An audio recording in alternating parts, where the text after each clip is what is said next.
دوستو، ایسے کون سے 3 گناہ ہیں جن کی سزا انسان کو دنیا میں ہی مل جاتی ہے؟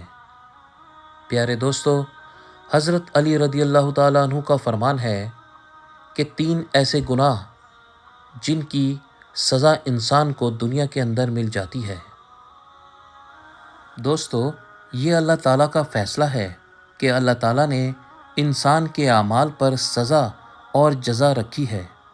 جہاں نیک اعمال پر اللہ تعالیٰ نے جزا رکھی ہے، وہیں اللہ تعالیٰ نے گناہوں پر سزا بھی رکھی ہے۔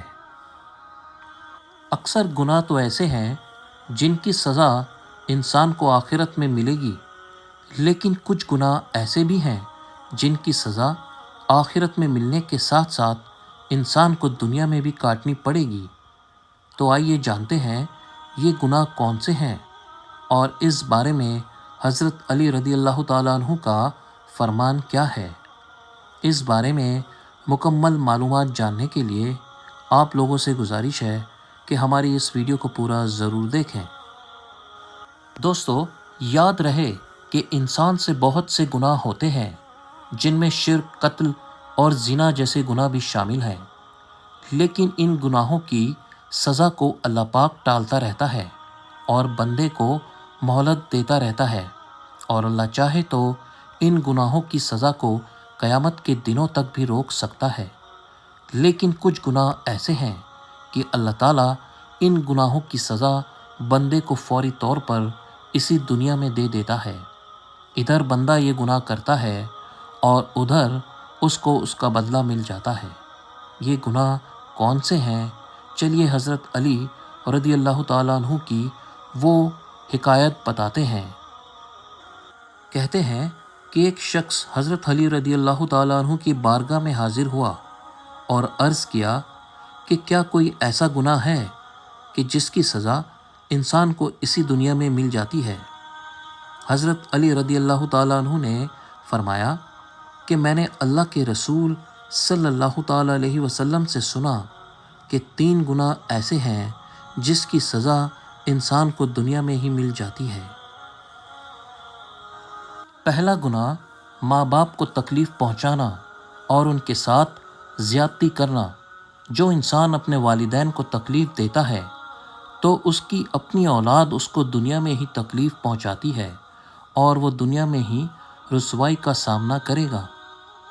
دوسرا گناہ ظلم کرنا۔ جو انسان دوسروں پر ظلم کرے گا اس کی عزت لوگوں کے دلوں سے نکل جائے گی اور وہ ہر جگہ صرف رسوا ہو کر رہ جائے گا۔ تیسرا گناہ لوگوں کی نیکی اور بھلائی کی قدر نہ کرنا۔ جو شخص دوسروں کی نیکی کی قدر نہیں کرتا تو ایک وقت ایسا بھی آتا ہے کہ اس کی قدر ختم ہو جاتی ہے اور وہ رسوا ہو کر رہ جاتا ہے۔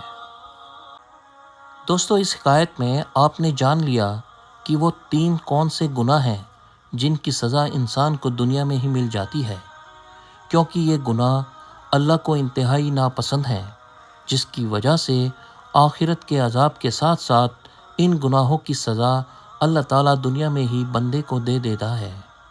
اور حدیث شریف میں بھی اس بات کی تصدیق ہوتی ہے کہ ان گناہوں کی سزا آخرت کے ساتھ دنیا میں بھی ہوگی۔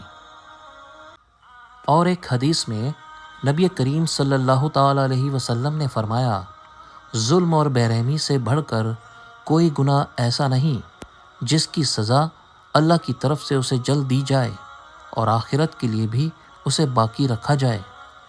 دوستو، سوچنے کی بات یہ ہے کہ آخر کیا وجہ ہے کہ والدین کی نافرمانی کی سزا اس قدر سنگین ہے کہ دنیا میں بھی ایسے گناہ گاروں کو سزا ملتی ہے، جبکہ اور بھی سنگین گناہ ہیں مگر ان کی سزا فوراً نہیں ملتی۔ اس کا جواب یہ ہے کہ ماں باپ کی نافرمانی گناہ کبیرہ ہے، اور گناہ کبیرہ میں بھی اتنا بڑا گناہ ہے کہ اس کی سزا دنیا میں ہی شروع ہو جاتی ہے، جو آخرت تک چلتی رہے گی۔ اس کے بعد والدین کی نافرمانی سے متعلق حدیث پر نظر کرنے سے معلوم ہوتا ہے کہ قرآن میں اللہ تعالیٰ نے اپنی عبادت کے ساتھ والدین کی فرما برداری کا بھی حکم دیا ہے، یعنی حقوق العباد کے بعد والدین کے حقوق کا درجہ ہے۔ حدیث میں نبی کریم صلی اللہ تعالیٰ علیہ وسلم نے والدین کی نافرمانی کو شرک کے ساتھ ذکر کیا ہے۔ اس حدیث سے صاف معلوم ہوتا ہے کہ والدین کی نافرمانی اللہ کے نزدیک بہت بڑا گناہ ہے۔ ایسے گنہگار کو اللہ تعالیٰ دنیا میں سخت سزا دیتا ہے تاکہ ماں باپ کی نافرمان اولاد سزا کو دیکھ لے۔ دوستو، نافرمان اولاد کی دنیاوی سزا میں جہاں اولاد کے لیے سبق ہے، وہیں اس میں دنیا والوں کے لیے بھی ایک نصیحت ہے تاکہ کوئی اولاد ماں باپ کا حق نہ لے، اس کی خدمت سے منہ نہ موڑے اور کھلانے پلانے اور ان کی دیکھ ریکھ سے کوتاہی نہ کرے۔ خاص طور پر جب دونوں بوڑھے ہو جائیں، چلنے پھرنے کام کاج کرنے سے معذور ہو جائیں، تو ایسے وقت میں اولاد ان کی خدمت کرے، صحیح وقت پر کھانے کا انتظام کرے، جو خود کھائے وہی انہیں کھلائے، بدن، کپڑا اور جگہ کی صفائی کا خاص خیال رکھے، پیشاب پخانہ اور ضروریات زندگی پر ان کی مدد کرے۔ مگر عام طور پر لوگ اپنے بوڑھے ماں باپ کی خدمت کرنے سے پیچھے ہٹتے ہیں، اور ایسے شخص سے اللہ تعالیٰ ناراض ہوتا ہے اور اسے اپنے ماں باپ کے ساتھ برا برتاؤ کرنے کی وجہ سے اسے دنیا میں اللہ تعالیٰ سزا دیتا ہے اور آخرت میں بھی وہ شخص سزا کا حقدار ہوگا۔ جیسے کہ ماں باپ نے ہماری خدمت کی، ویسے ہی اولاد کا بھی فرض ہے کہ اپنے ماں باپ کی خدمت کرے اور ان کا حکم مانے۔